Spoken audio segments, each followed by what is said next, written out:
Spain 1939, जहां नार्सिसा नाम की एक बच्ची हाथ में क्रॉस पकड़कर खड़ी थी और वहां के लोग उस बच्ची को पवित्र मानकर उसके सामने हाथ जोड़कर खड़े थे, क्योंकि नार्सिसा ने कुछ चमत्कारी घटनाओं को अंजाम दिया था, जिसकी वजह से लोग उसे वर्जिन मैरी का रूप मान रहे थे।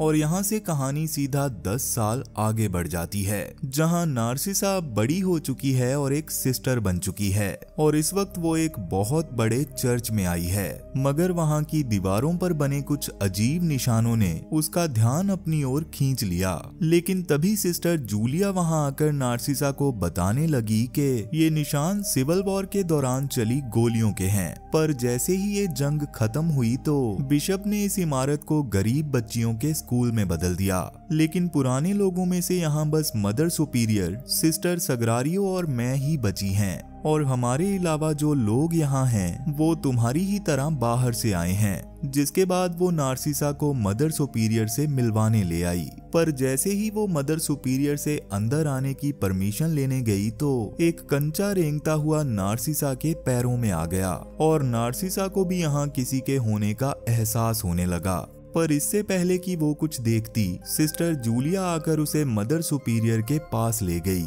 और मदर सुपीरियर नार्सिसा को यहाँ देखकर बहुत खुश हुई, और वो नार्सिसा को द होली गर्ल के नाम से बुलाने लगी, क्योंकि बचपन में नार्सिसा ने कई चमत्कार किए थे।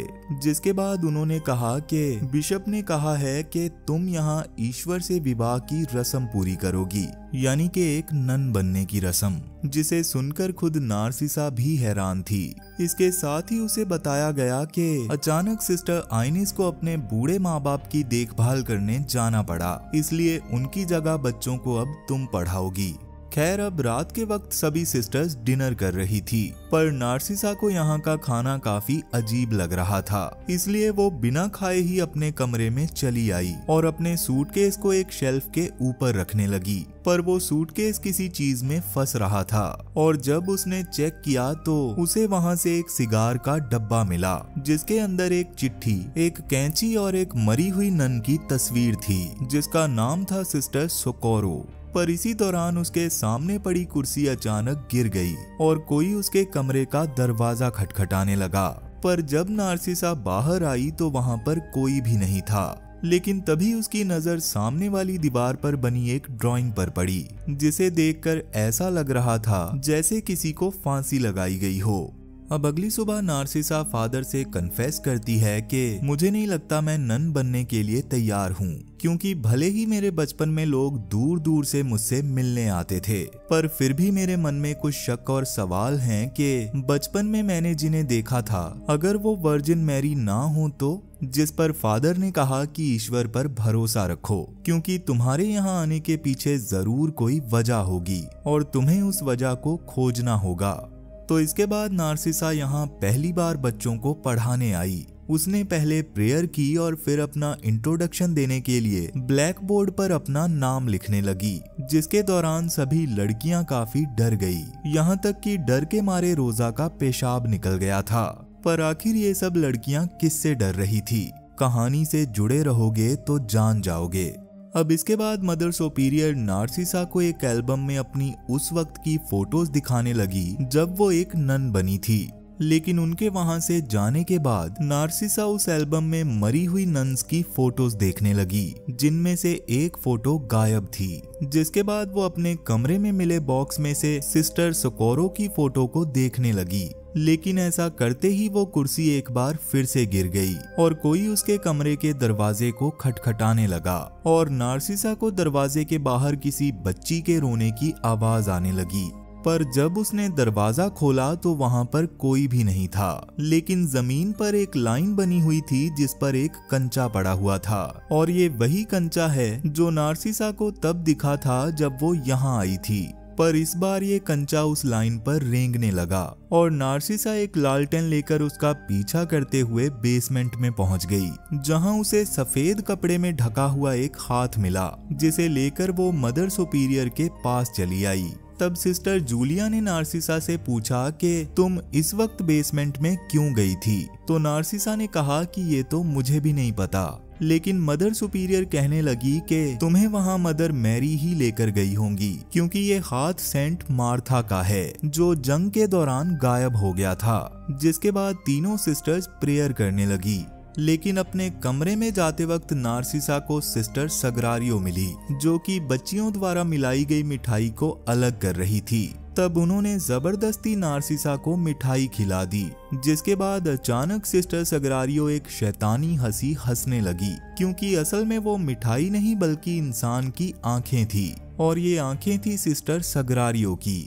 लेकिन तभी चिल्लाते हुए नार्सिसा की आंख खुली, क्योंकि ये बस उसका डरावना सपना था। इसके बाद सुबह दो लड़कियां जब नार्सिसा के कमरे की सफाई करने आई तो एक लड़की दीवार पर बनी उस ड्राइंग को देखने लगी, पर दूसरी लड़की ने उसे देखने से मना कर दिया। और ये वही ड्राइंग है जो एक रात नार्सिसा को अपने कमरे के बाहर दिखी थी, और इसे देखकर नार्सिसा भी काफी हैरान थी।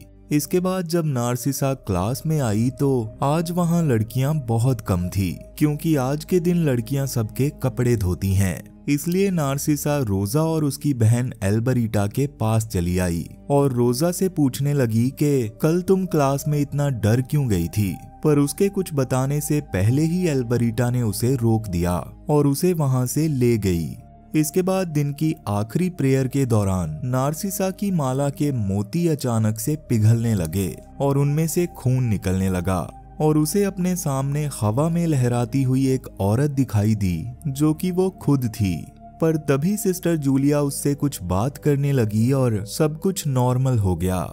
जिसके बाद जब नार्सिसा अपने कमरे में जा रही थी तो उसे बच्चियों के कमरे से कुछ आवाज आई, और जब वो वहां गई तो वो लड़कियां म्यूजिक चलाकर डांस कर रही थी। पर रात काफी हो गई थी, इसलिए नार्सिसा ने उन्हें सो जाने के लिए कहा, लेकिन बच्चों ने उसे भी अपने साथ डांस करने के लिए मना लिया, और डांस करने के बाद सब लोग सोने चले गए। मगर रात को रोजा की दोस्त को बहुत जोर से सूसू आ गया, पर वो इस वक्त अकेली बाथरूम जाने से डर रही थी, इसलिए रोजा उसके साथ सूसू करने चली आई। और उधर नार्सिसा अपने कमरे में खुद को हंटर जैसी चीज से मारते हुए प्रेयर कर रही थी, क्योंकि उसके मन में कुछ शक और सवाल थे जिनके लिए वो ईश्वर से अपनी समझ और अध्यात्म को बढ़ाने के लिए प्रेयर कर रही थी। लेकिन प्रेयर के बाद उसे शीशे में किसी नन की परछाई दिखी और उसके कमरे में पड़ी कुर्सी एक बार फिर से गिर गई। उधर जब बाथरूम में रोजा की दोस्त ने बाहर खड़ी रोजा से नल चालू करने के लिए कहा तो वो नल अपने आप ही चालू हो गया, और रोजा जब बाथटब के पास गई तो उसे वहां जमीन पर एक कैंची पड़ी हुई मिली, और जैसे ही वो दोनों वहां से बाहर जाने लगी तो उस बाथटब में अपने आप ही बहुत सारा पानी भर गया, और पानी के खत्म होते ही रोजा को वहां पर किसी के बाल मिले। लेकिन तभी वहां पर सिस्टर जूलिया भी पहुंच गई, और जब वो रोजा और उसकी दोस्त को उनके कमरे में छोड़ने आई तो वहां मरीना नाम की एक लड़की रो रही थी, क्योंकि किसी ने उसके बाल काट दिए थे। और उस लड़की का रोना सुनकर नार्सिसा भी वहां पहुंच चुकी थी, मगर सिस्टर जूलिया को लग रहा था कि ये रोजा का काम है, क्योंकि उन्हें उसके हाथ में वो कैंची मिली थी, और नार्सिसा को लग रहा था कि ये वही कैंची है जो उसे उस सिगार के डब्बे में मिली थी। लेकिन रोजा ने कहा कि ये मैंने नहीं बल्कि उस लड़की ने किया है जो बाथटब में डूब रही थी। पर सिस्टर जूलिया ने उसे थप्पड़ मारते हुए कहा कि झूठ बोलना बंद करो, और सभी लड़कियों को सोने के लिए भेज दिया। लेकिन जब नार्सिसा ने अपने कमरे में आकर वो डब्बा चेक किया तो उसके अंदर वो कैंची नहीं थी, जिससे उसका शक यकीन में बदल गया। अब अगली सुबह नार्सिसा जब क्लास में आई तो रोजा वहां पर नहीं थी, इसलिए वो रोजा से मिलने चली आई, जिसे सजा के तौर पर एक जेल जैसे तहखाने में बंद कर दिया गया था। तब नार्सिसा ने रोजा से पूछा कि तुम्हें वो कैंची कहाँ से मिली थी, तो रोजा ने कहा वो पहले से ही बाथरूम में पड़ी थी।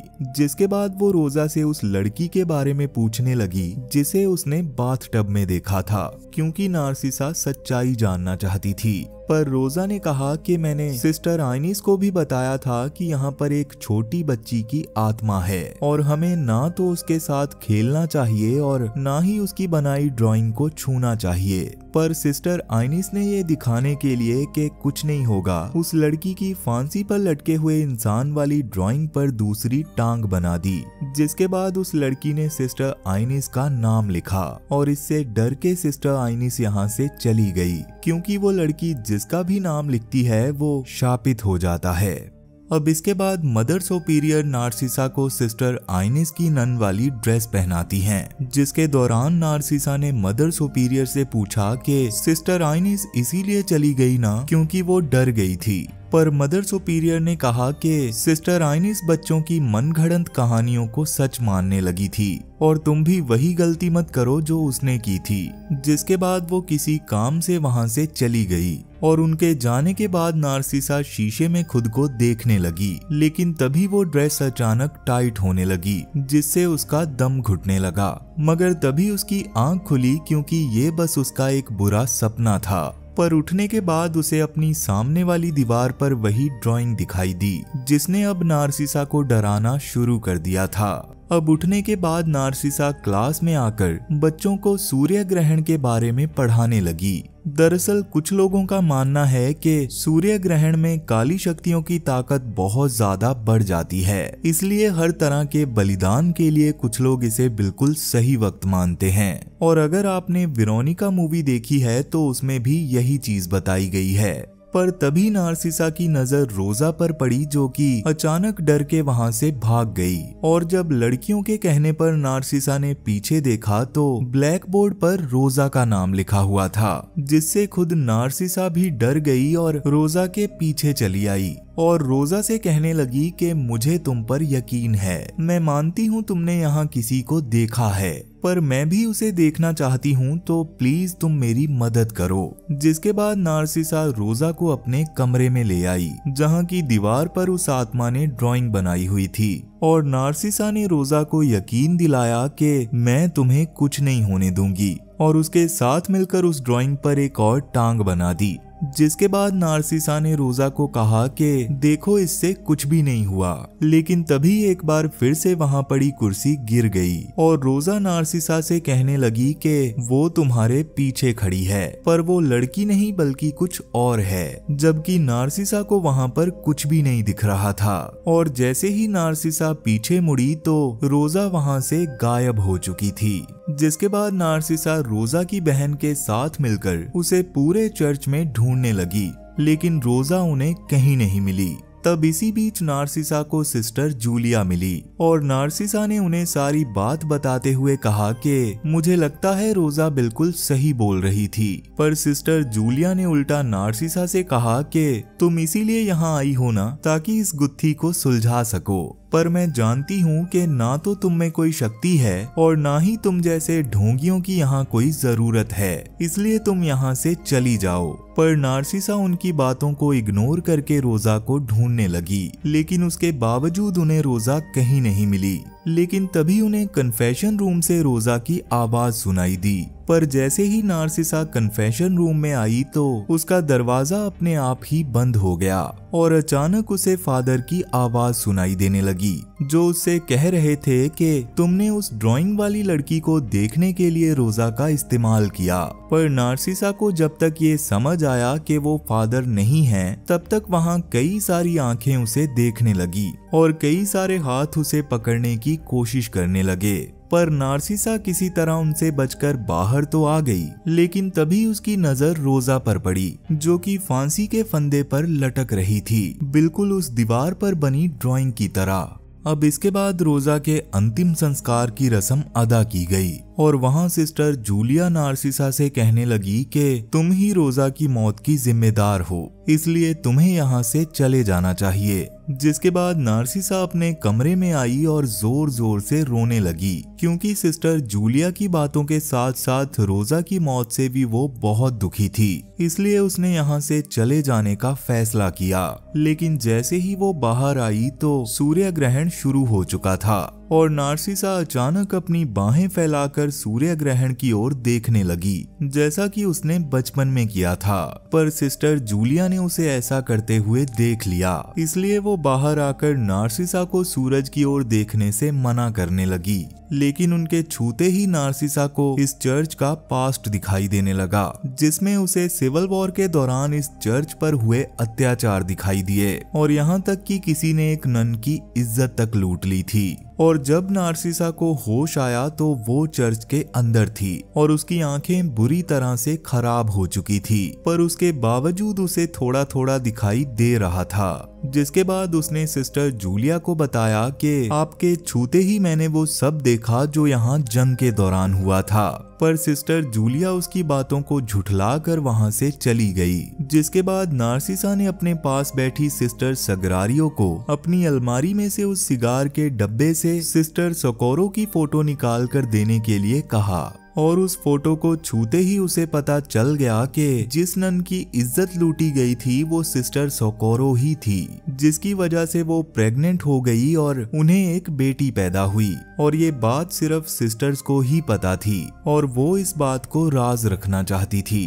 तब नार्सिसा की बातें सुनकर सिस्टर सगरारियो बहुत डर गई और वहां से भाग गई। और ये सब देखने के बाद नार्सिसा की आंखों से खून आने लगा और जब तक सिस्टर सगरारियो ने मदर सुपीरियर को इस सब के बारे में बताया तब तक सिस्टर सोकोरो नार्सिसा के पास पहुंच गई और उन्हें छूकर नार्सिसा को पता चला कि उनकी बेटी को काफी तेज बुखार था और वो उसे हॉस्पिटल ले जाना चाहती थी। लेकिन सब सिस्टर्स ने उन्हें मिलकर कमरे में बंद कर दिया और उसकी बेटी को बाथटब में लेटाकर उसके बुखार को कम करने की कोशिश करने लगी, क्योंकि ये लोग इस बच्ची को हमेशा राज रखना चाहते थे। और सिस्टर सोकोरो के चिल्लाने की आवाज इस वक्त पूरे चर्च में सुनाई दे रही थी। लेकिन उन सिस्टर से गलती से उस बच्ची का सर बाथटब पे लग गया और उसकी मौत हो गई। और अपनी बेटी की मौत के गम में सिस्टर सोकोरो ने भी खुद को फांसी लगा ली। यानी कि ये कुर्सी बार बार इसीलिए गिर जाती थी क्योंकि इसी पर चढ़कर सिस्टर सोकोरो ने खुद को फांसी लगाई थी। और दीवारों पर बनी हुई वो ड्राइंग भी उनकी ही थी जिसे उनकी बेटी बनाती थी। तो अब सिस्टर सोकोरो के साथ हुए इस अत्याचार को देखकर नार्सिसा काफी दुखी थी और उसे बहुत गुस्सा भी आ गया था। इसीलिए वो अपनी शक्तियों से किसी तरह उस दौर में पहुंच गई जब ये सब हो रहा था और यहाँ कमरे में बंद सिस्टर सोकोरो दरवाजा खोलने के लिए मदद मांग रही थी और नार्सिसा ने वो दरवाजा खोल दिया, जिसका मतलब है कि उसने सोकोरो की आत्मा को आजाद कर दिया था, जिसके कारण फांसी पर लटकी हुई सोकोरो की लाश अचानक से हंसने लगी और सोकोरो पास्ट में जाकर उन सबको मारने लगी जो उसकी बेटी की मौत के लिए जिम्मेदार थे। सोकोरो ने मदर सुपीरियर को उसी बाथटब में डुबोकर मार दिया जिसमें उसकी बेटी मरी थी और उसने सिस्टर जूलिया के चेहरे पर एक मूर्ति फेंककर उन्हें भी खत्म कर दिया।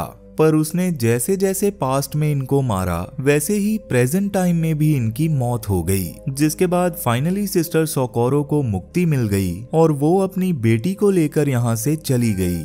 तो इस सब के बाद हमें नार्सिसा का बचपन दिखाया जाता है, जिसमें वो ऐसे ही बाहें फैलाकर सूरज को देख रही थी, जिसका मतलब है कि ईश्वर ने नार्सिसा को ये शक्तियां बचपन में ही दे दी थी। जिसके बाद हमें 1991 का समय दिखाया जाता है जहां सिस्टर नार्सिसा अब बूढ़ी हो चुकी थी और वो एक स्कूल में बच्चों को पढ़ाने के लिए आई थी, जहां उन बच्चों में उनके सामने बैठी थी वेरोनिका और वेरोनिका की एक दोस्त ने ही नार्सिसा को सिस्टर डेथ का नाम दिया था। लेकिन तभी नार्सिसा ने वेरोनिका को देखा और मुस्कुराने लगी, जिसका मतलब है कि उन्हें पहले से ही पता है कि वेरोनिका के साथ क्या होने वाला है। पर क्या आप जानते हो? अगर नहीं तो डिस्क्रिप्शन में दिए हुए लिंक पर क्लिक करो और जान जाओ, क्योंकि बेचारी इस बच्ची के साथ भी बहुत भयानक घटनाएं हुई थी। खैर, वीडियो पसंद आई हो तो वीडियो को लाइक जरूर कर देना और अगर आप चाहते हो कि मैं आपकी बताई किसी मूवी पर वीडियो बनाऊं तो आप उस मूवी का नाम भी कमेंट कर सकते हो। लेकिन मुझे इस बात का बहुत बुरा लगता है जब आप लोग वीडियो तो देखते हो पर चैनल को सब्सक्राइब नहीं करते। तो देखो यार, ऐसी वीडियो बनाने के पीछे हमारी बहुत सारी मेहनत छुपी होती है, इसलिए मेरी आप लोगों से रिक्वेस्ट है कि आप चैनल को सब्सक्राइब जरूर करें। खैर, तो मैं अब आपसे मिलता हूँ ऐसी ही एक और डरावनी कहानी के साथ और तब तक के लिए tata bye bye, Radhe Radhe.